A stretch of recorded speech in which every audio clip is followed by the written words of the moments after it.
Welcome to Superhero Pow. I'm your host nerd, Tom Fremgen. It's time once again for the Best Cartoon Show Awards. As always, we will be handing out trophies, fictitious ones, for the Best Action Show, the Best Comedy Show, the Best New Show, and the dreaded Worst New Show. This time we'll be looking at animated cartoon series from 1966. A very important year in the history of cartoons because it was the birth of Saturday morning cartoons, a phenomena that would run for about half a century. That's about 50 years for you private school kids. Now, cartoons had been aired on Saturday mornings before, and some even in first run. But this fall season, all three networks, ABC, NBC, and CBS, decided to go big with new cartoons and try to carve out time for dedicated kids viewing. And moreover, a ton of toy and cereal commercials. The credit for creating Saturday morning cartoons typically goes to Fred Silverman, who was the kids or morning program director at CBS in 1966. He would go on to much greater fame in the 1970s. And typically credited as the first cartoon he signed up was The New Adventures of Superman by Filmation and DC Comics. Action and adventure barely had a presence in animation up to this time, but Saturday morning cartoons soon changed all that. So let's jump into all the shows one could watch in 1966, starting with ABC, which was just dipping its big toe into this whole new Saturday morning cartoon thing. They picked up only one new show from Rankin and Bass, King Kong, which is also the first American cartoon animated in Japan by Toei. How's that? Saturday morning cartoons even started with shipping animation work overseas. The show was more based on the Japanese 1962 film King Kong vs. Godzilla than the original King Kong movie, featuring a friendly Kong living on a monster island and getting into various adventures with a human family. The show also featured the shorts of Tom of THUMB, a comical Ant-Man-sized spy thing.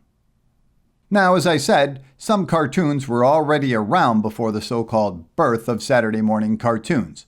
And with that, ABC was continuing along with Hoppity Hopper, a get-rich-quick frog and his friends by Jay Ward, in its third and final season.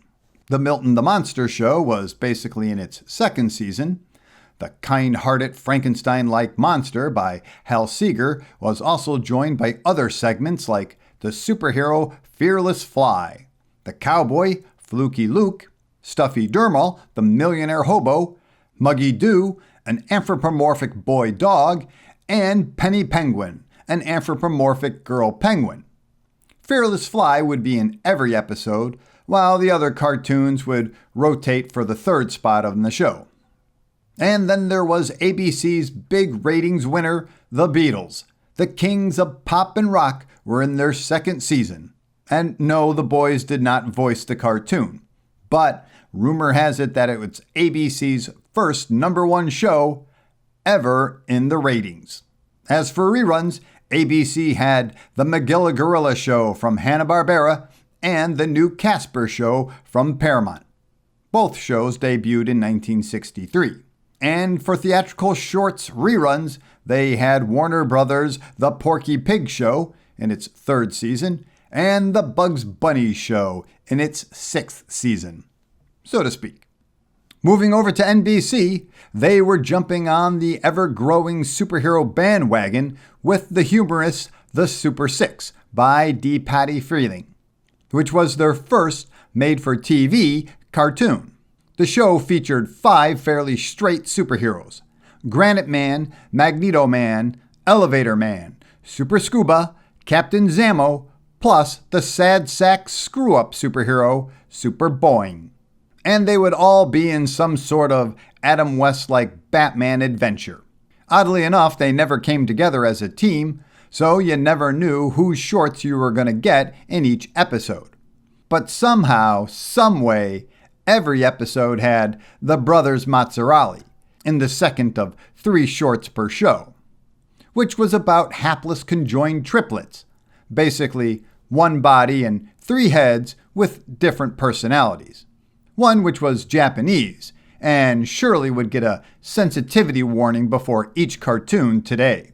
For other new shows, they had the Space Kiddities from Hanna-Barbera, which featured a group of junior space rangers, Snoopy, Jenny, Countdown, and Scooter, plus their dog, Pupstar, going on little adventures and always running afoul of the space pirate Captain Skyhook and his flunky Static. Then there was Cool McCool, created by Bob Kane, proving that he was much more than just the creator of Batman. The show was produced by King Features and apparently animated in Australia. The show was a spoof on the spy genre, with Cool McCool going after typical cartoon supervillains. In the second of 3 shorts per episode spot was the Keystone Cops, with a K for copyright reasons. This was about McCool's father, Harry, back in his police officer days, together with his brothers, McCool's uncles, Dick and Tom. You get it? Tom, Dick, and Harry. It was a very lowbrow show.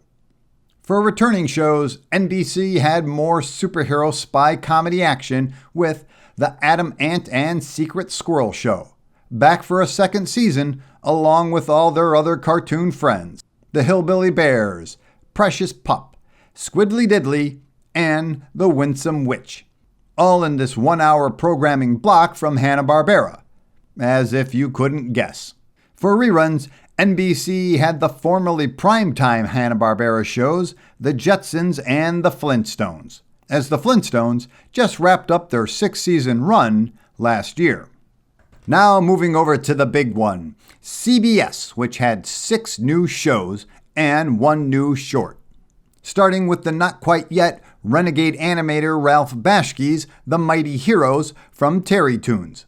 Wacky superhero adventures with Strongman, Rope Man, Tornado Man, Cuckoo Man, and Diaper Man. And unlike the Super 6, these guys were always shown as a team. Next was Frankenstein Jr. and the Impossibles from Hanna-Barbera, which was 2 shows in 1. Frankenstein Jr. was a somewhat future tale of Frankenstein's son Buzz creating his own superhero, a somewhat giant robot, taking on all sorts of villains.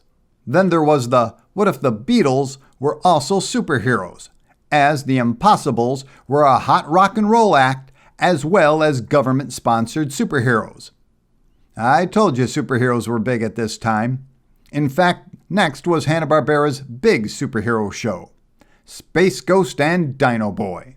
Designed by the great Alex Toth, Space Ghost with his power bands and Inviso-powered belt was to become a sci-fi superhero TV classic. While Dino Boy, a kid trapped in the valley that time forgot, was just something you watched in between 2 Space Ghost cartoons.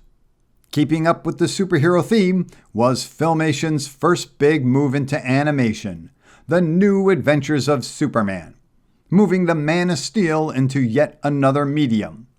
First comics, then radio, theatrical shorts, movie serials, a B-movie, a live-action TV show, and now television animation. And for the first time, we got to see Superman take on supervillains, aliens, and monsters. In the second of 3 shorts spot, there was The Adventures of Superboy and his dog Crypto. This show did not disappoint. Then there was The Lone Ranger by Format Films, which was a bit more Wild Wild West with its sci-fi tropes and supervillains than Clayton Moore's straight-up Western from the 1950s. The show was animated by Hal's Bachelor Studio in England, and in its second of 3 shorts per show slot was Solo Adventures of Tonto, which is pretty cool. And lastly, there was The Beagles from Total Television. And while it seems like a play on the Beatles, it kinda wasn't.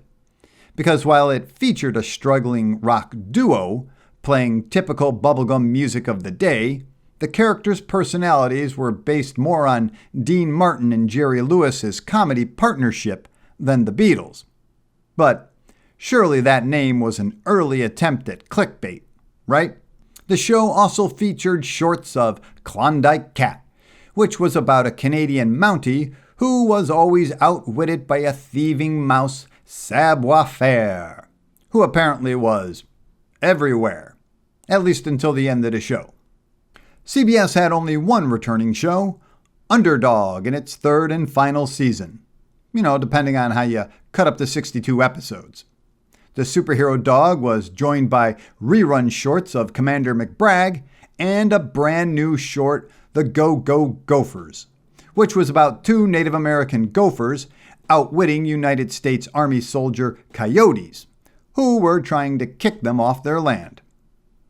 Lastly, for theatrical reruns, CBS had Warner Brothers' The Roadrunner Show in its first season, as the theatrical shorts had just come to an end.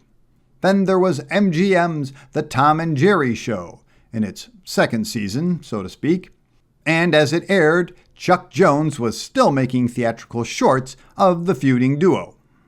Now with all that going on, syndication was still in swing too, but not for much longer.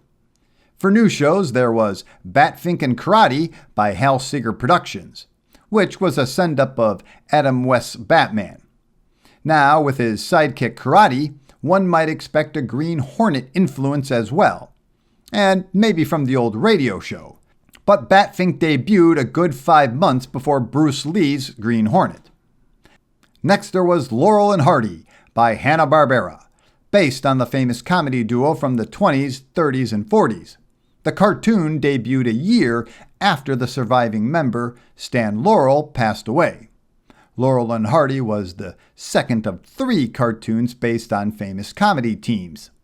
The Three Stooges were the first in 1965, Laurel and Hardy in 1966, and Abbott and Costello in 1967.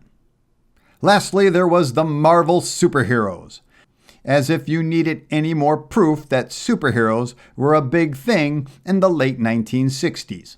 Animated, and we use that term loosely, by Grand Trey Lawrence Animation.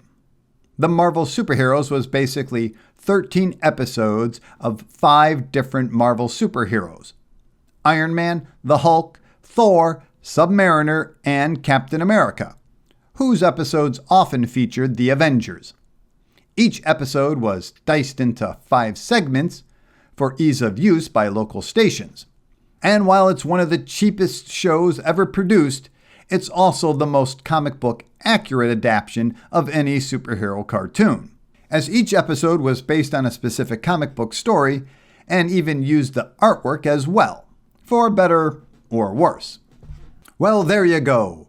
What a kickoff for Saturday morning cartoons. But now, on to the awards.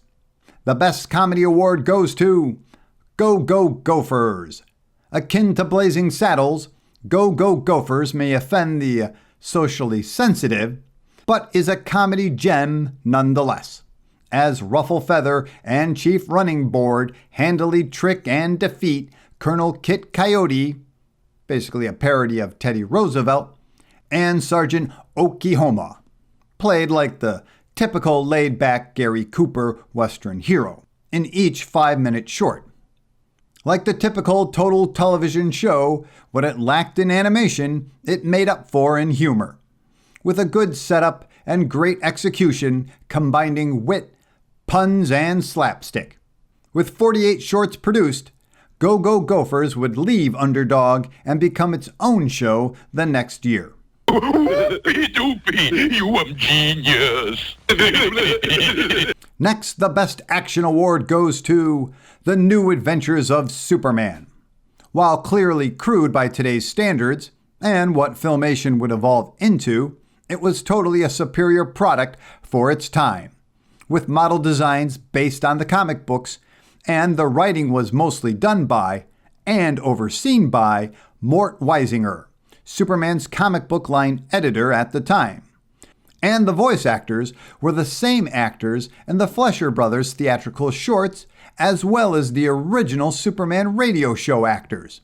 So while crude, it showed off the respect and hard work Filmation's shows would become known for. The New Adventures of Superman would run for 3 seasons until superhero violence was banished from children's television in 1969. I thought you might enjoy a visit to the zoo. The zoo?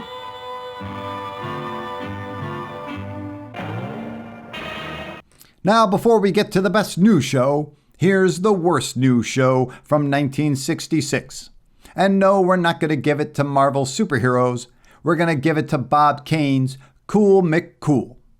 Now, while sure the concept was decent, the show was just lazy at best. With a painfully small animation budget and just a lack of good writing. It featured nothing but tired old jokes you could see a mile away. And even the slapstick was painful, as the timing was just so slow. Easily King Features' worst cartoon show, which again is kind of a shame because the concept was a good one. Oh, where's Bill Finger when you need him? Right, Bob? With or without the hat of a dunce, I'd like to leave by the door just once. And now the best new show of 1966. Space Ghost. In this era of punch it, it's bad superheroes, Space Ghost did it better than anyone else. With Alex Toth designs, Hoyt Curtin's music, and some of Hanna-Barbera's best animation, the show just looked great. And it even managed to do something that most cartoons couldn't even dream of at this time. Create mood. Much like how Johnny Quest did. Sadly, Space Ghost would only get 1 real season, as the second season was just a 2-episode miniseries. But still cool, because Space Ghost was the show that launched a bunch of other superhero adventure shows for Hanna-Barbera. It's no wonder that Space Ghost is probably the best remembered cartoon from this time period. But he's a reminder that we must always be prepared for his kind of twisted thinking. Well, there you go. What do you think of our choices? Which ones have you never seen? And anybody out there who was actually there when it all happened? It must have been quite a time. For myself, I have fond memories of watching King Kong and Tom of THUMB in reruns. But now, thanks for spending time with me. And if you could be so kind to like, subscribe, and notify, I promise not to dinner bone your Minecraft game. I mean, who comes up with that stuff?